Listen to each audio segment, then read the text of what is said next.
So if you remember from geometry, when you were, trying to find all the, well, actually, when you were doing similar triangles, if you remember, side-side angle was the one that you could never do because it was ambiguous. Because basically, given those measurements, it could sometimes form two triangles, one triangle, or no triangles, and that caused an issue.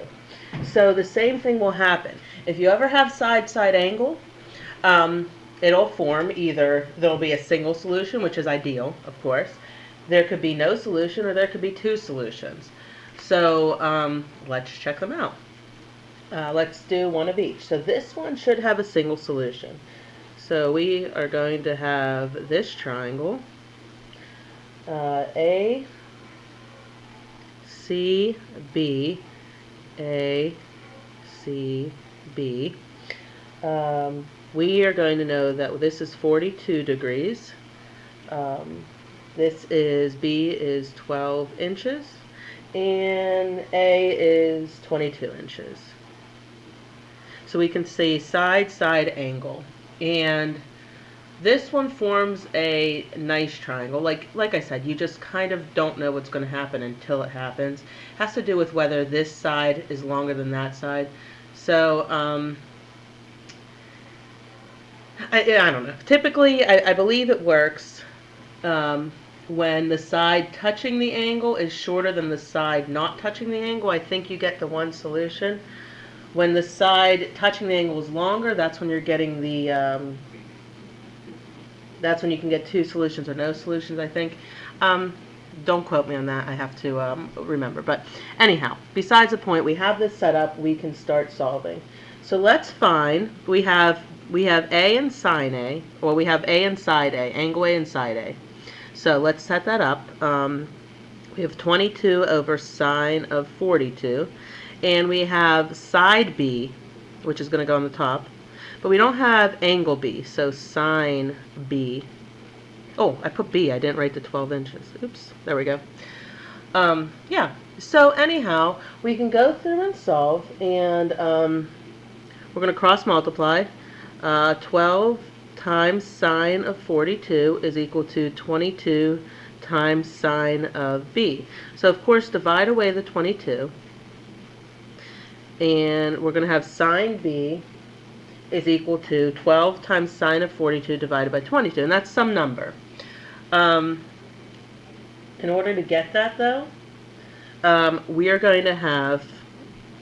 Actually, if you give me a second, I'll type that in. And let me get a value for that. Hold on.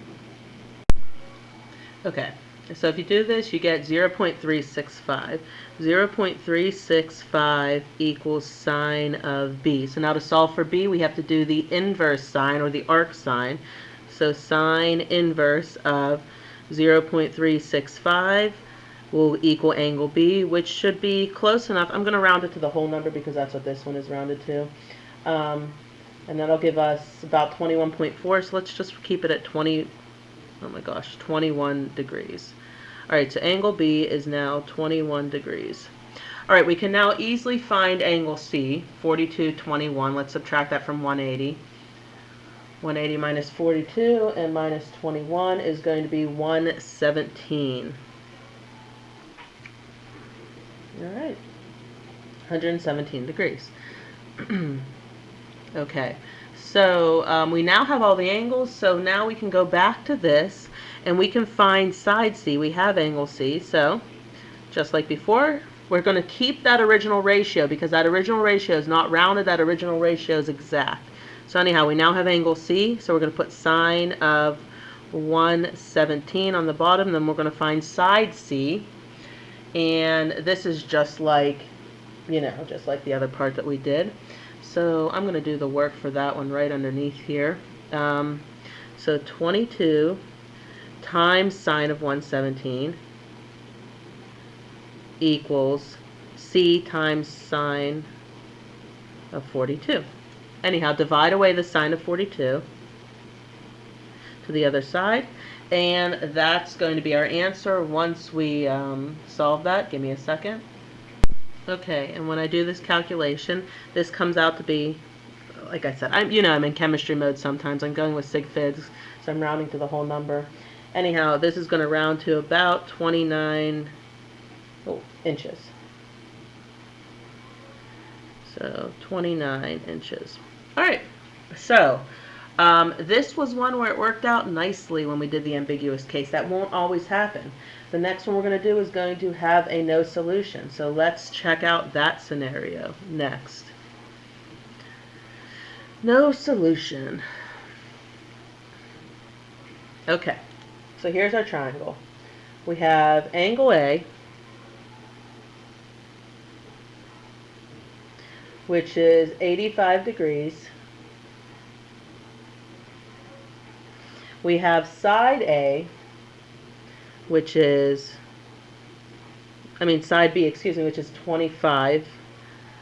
And side A, which is across from here, this is angle A.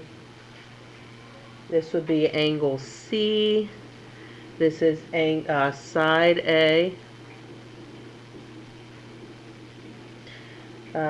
which is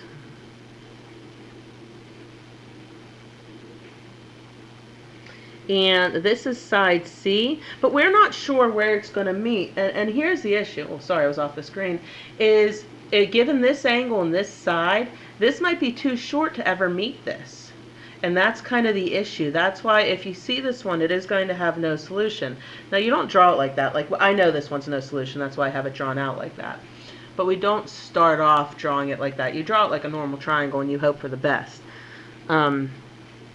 Anyhow, let's see what happens so you know what's going to happen when this one's not going to work. So we have angle A and side A. So let's set that up. 15 over sine of 85 is going to equal B, side B, and then angle B is over here somewhere. So if we can find that, we are in the clear. But let's see what's going to happen here. So we have 25 over sine of B. All right, so when we cross multiply and divide this, we're going to get, let's see, 25 times sine of 85 equals 15 sine of B. We're going to divide by the 15. And so you see we get sine of B is equal to 25 sine of 85 over 15. When we actually type that in, because we got to type it in, we're going to get this equal to, we're going to get sine of B is equal to 1.660.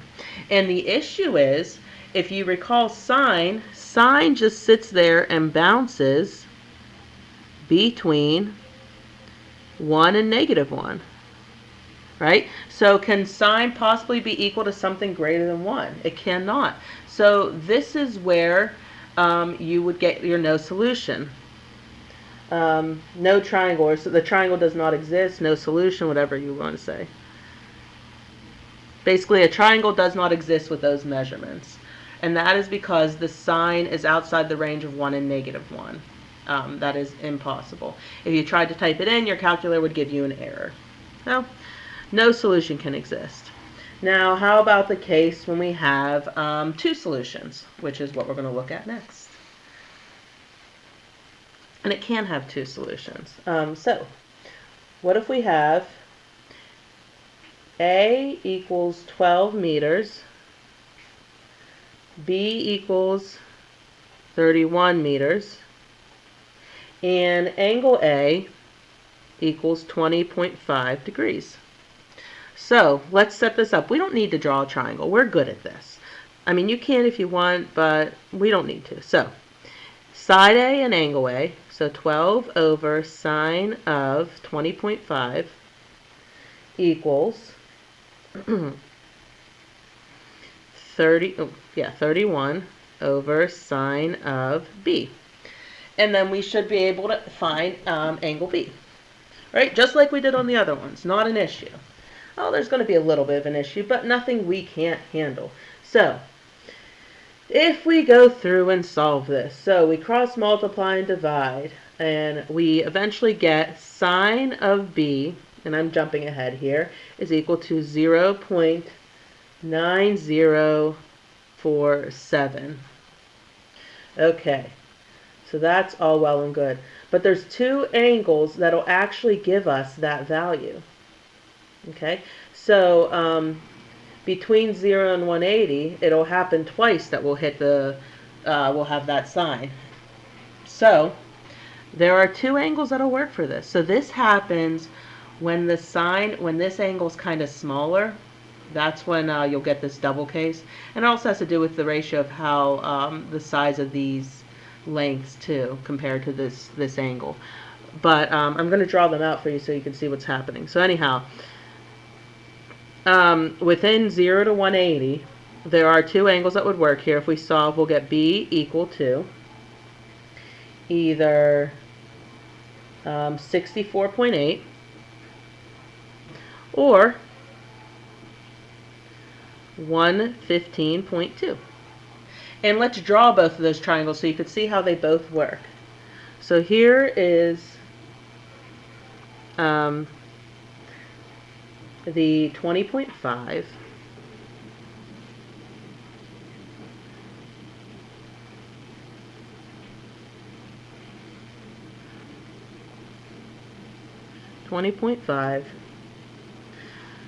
And then this would be 64.8. This is B equals 31 meters, and this is A equals 12 meters. And then this, of course, is angle C, and this is side C. Okay, so you can see how this works. And then, of course, subtracting, you could find the third angle, and you could find the third side. Not an issue. The issue, of course, is what happens in the other case. So I'm going to keep side B in the same place. I'm going to keep angle A, so I'm going to try and duplicate that as well as I can.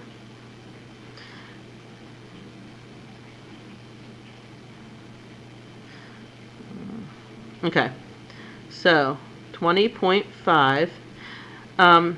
Basically what's happening here is this angle, the other one is going to be like right here. Okay, so you see this is still 12 meters, and now this angle is that 115.2. So this is 12 meters, this is 31 meters, and now this is 115.2. So both of them will work. So if that's the case, you would want to find both of them. And it's not, then you just have to find the sides of this one, you have to find the sides of that one. So you have to kind of do it twice.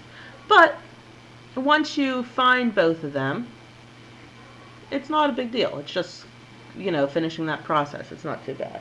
It's just a matter of realizing that there were two of them.